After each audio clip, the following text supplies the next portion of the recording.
Hey everyone, I wanted to do something special for this video. This is going to be a developer commentary of the full first day events of ZENFORMS Protectors.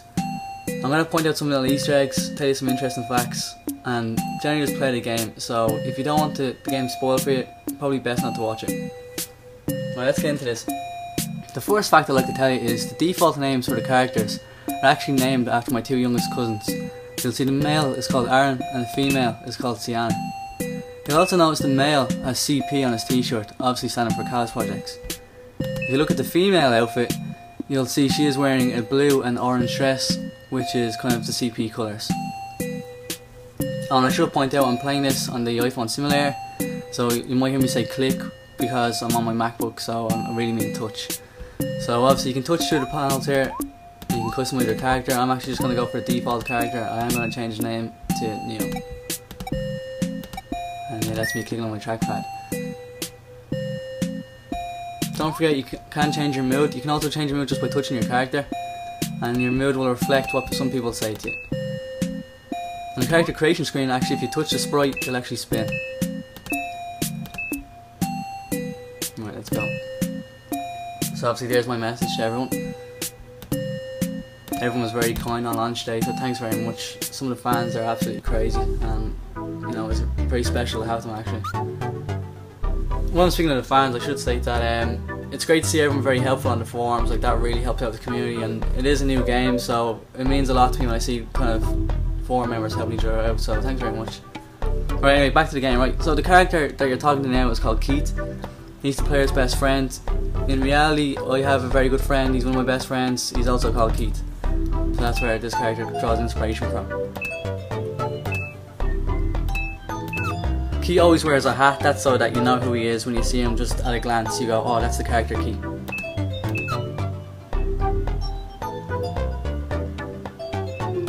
Interesting fact about the hometown name. The hometown is called Cozade. I couldn't think of a name for the hometown, and I was looking around my room. I had a bottle of Cozade energy drink on my shelf, and I was just like, yeah, remove a few letters, there's the name of the hometown, Cozade. Okay, I'm gonna give you a little spoiler right now, so if you don't want to hear it, kind of mute the sound and wait until I dismiss this dialogue box and then unmute it. If you're mean to Keith, or you always say the kind of negative responses to Keith when he's talking to you, he will step up to battle you on day 2 instead of a random protector. So that's how you do battle in the demo, or sorry, in the demo in version 1 release. Right, so I'll be mean to him, but I'm not going to actually show you day 2. You'll also notice I'm just skipping through the dialogue. Obviously if you played the game, there's no point kind of leaving it on screen.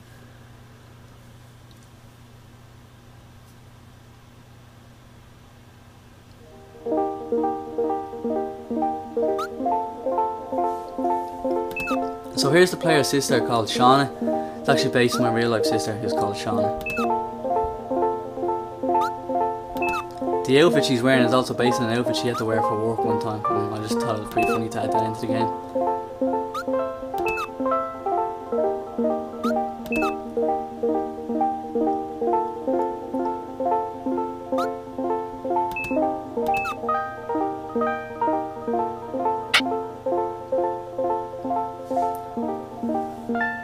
Okay, I am aware that the game is crashing for some people when they're trying to pick their outfit out. It is nearly impossible for me to try replicate. None of my friends have encountered it, I haven't encountered it, but I am trying to work on it, so just bear with me. Hopefully version 1.0.1 will fix it. That is submitted to Apple, and basically I've put in the code a few times to make sure the outfit is in the storage, outfit storage I call it, because most likely that could be the issue, that maybe it's not going through. So hopefully it's here for me. Let's try it. Yeah. So to get the outfit, obviously just click it and it's on. Here's a little twirling radar roll.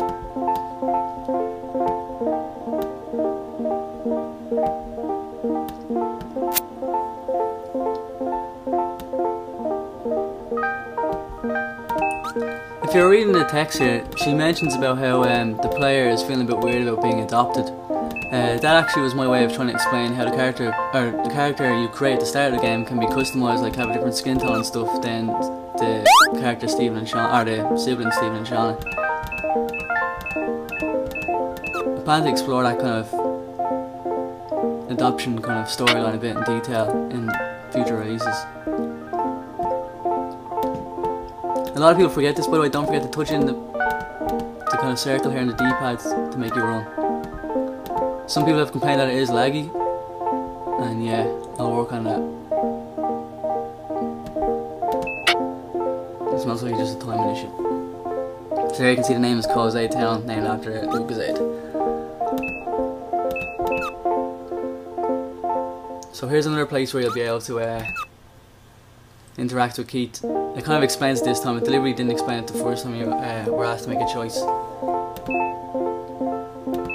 But in the background I do track if you are main to him. So again, if you're main to him,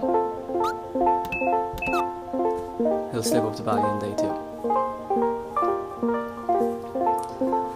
This was a design choice adding this to the game. I wanted to show the player where the skill was in kind of relative to their house. So it shows the characters that they just walk out and then walk basically upwards.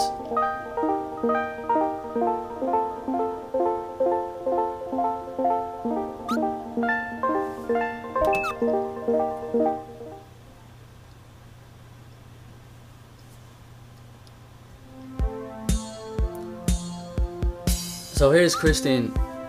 Christine in real life is actually Keith's fiance, and she's also from the northwest of Ireland, so she has the accent, or I imagine her with the accent of a person from the northwest. So she says things like "oh I," which is what people from that part of Ireland say, and she says "we" a lot. So there's the "oh I."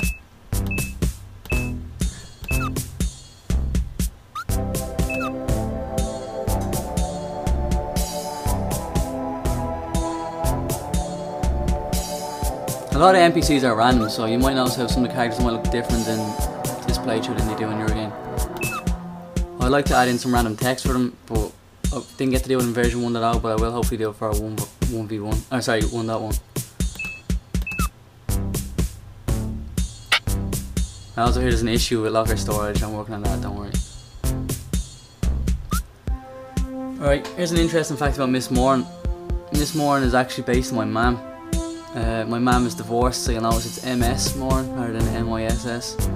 And yeah, that's kind of a joke there. The principal is also called T. Vicker. That's named after my dad, who was Thomas McVicker. I'll get to him now. If you look at the board, you'll also see Miss Moran draw on the board in the background of the class.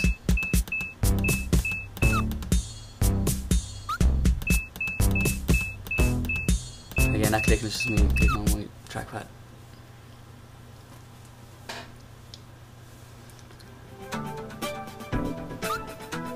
Right, so there's the principal, T. Vicker. Vicker is also spelled V-I-C-A-R, which is sometimes how I kind of get letters in the post and stuff. My name is MC-V-I-C-K-E-R, so it can be very annoying, but that's obviously the joke in a reference for my dad's kind of laugh at. The character also looks exactly like my dad. Imagine what that character would look like in real life, and that's my dad. Skip all this. If you notice when you pick your ZENFORM, the player actually winks, or the character of your player actually winks at you. So watch. There you go. One of the things you might notice is the player keeps blacking out.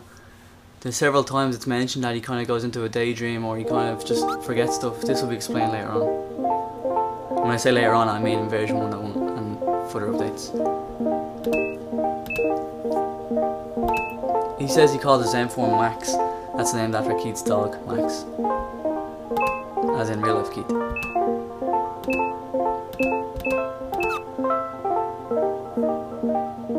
So again, Keith now walks off, and then you see him walking up the road. That was deliberate to show the player that you can go up the road, and that's where you're supposed to go now. Because this is the first time you actually have a bit of freedom, at least outdoor freedom. I recommend you save the game. I also recommend you save the game often, because there is bugs, but if you don't want them to ruin your experience, make sure you do save the game. I'm not going to save the game now though. I'm trying to think of some other Easter eggs, let's see. This is a reference to my friend Dave. He's always sad. Or at least in the past he always was.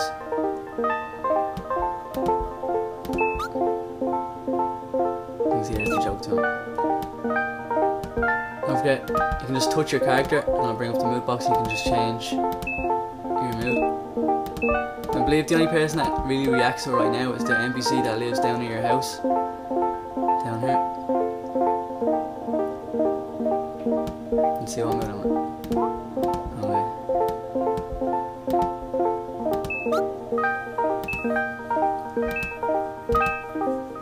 Okay, he says, well, it's great to see you smiling. If we change that.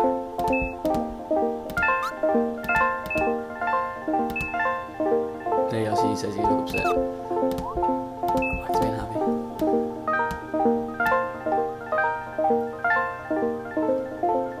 There's a video online, if you search on YouTube, it's called Chip Ruins the Mood. This character here is actually a recreation of that video.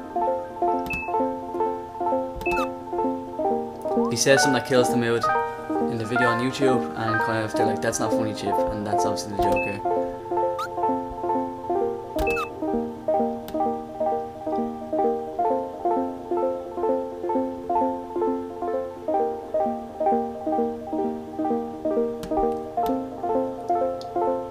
I'm trying to think of some of the Easter eggs that might be. Let's go up and play through the game.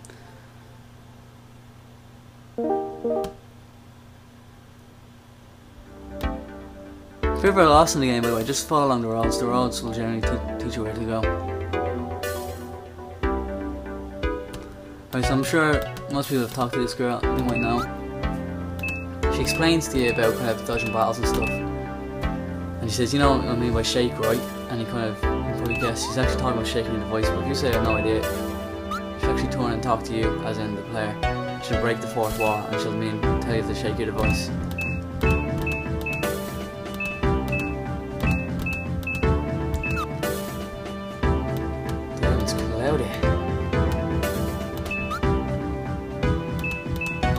If you try getting a battle before talking to Keith, you won't be able to. You'll just be walking on grass. You have to talk to him first.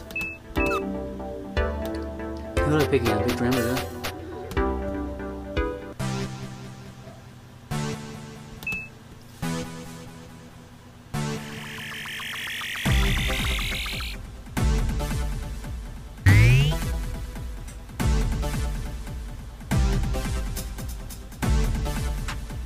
So I've said it in the other videos, but if you take your finger and drag it along the screen, you can actually kind of do this kind of weird, kind of 3D effect. It was just something far away candy, really. I have a video explaining how the battles work, so make sure you check that out if you're still not clear, but I'm just going to fly through this and kill this guy. Well, actually don't kill ZENFORMS, you just KO him.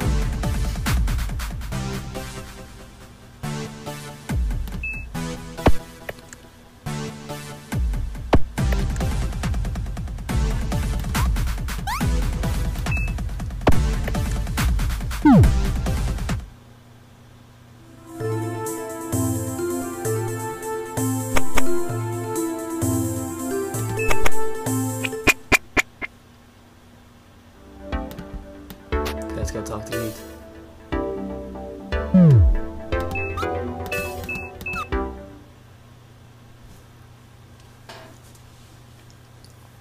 That creaking noise is my chair, by the way. It's not me.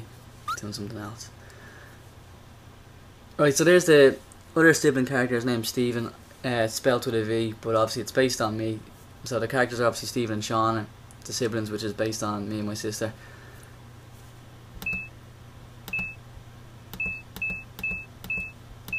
Stephen character's bald because at the time I used to shave my head. I have a little bit of fluff on top now.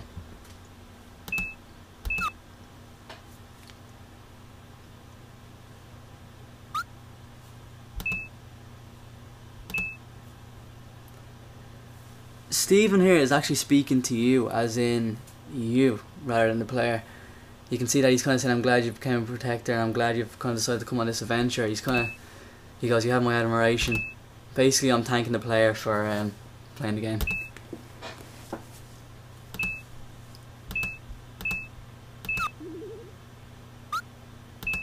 Oh, I should have pointed out actually, when you had the freedom there to walk around, if you actually went back to your house, I believe Sean would be in the kitchen cooking dinner. Okay, so it's night time here. When I'm standing with this guy Chip down here, there's actually a lot of internet memes. There's a guy in the second town in Glen Hook. If you talk to him, he actually he's a bit crazy. He talks about this crazy crash he had in his pod. That's a reference to a video called Reality Hits You Hard, Bro.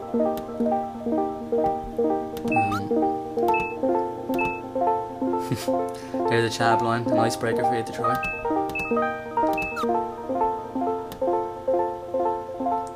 Let's see, if you notice here now, the sales guy actually left. He's only there between specific hours. There's also a lot of time-based events, so sometimes you might just cop them, sometimes you won't. But that is the time-based one anyway. If you go into Shauna after like you first get control outside the school, she will be cooking dinner. I'm actually going to end the playthrough here, so thanks for watching, and remember to come to the forums and stay in touch, because your feedback is really going to shape the future of the game. Thanks very much.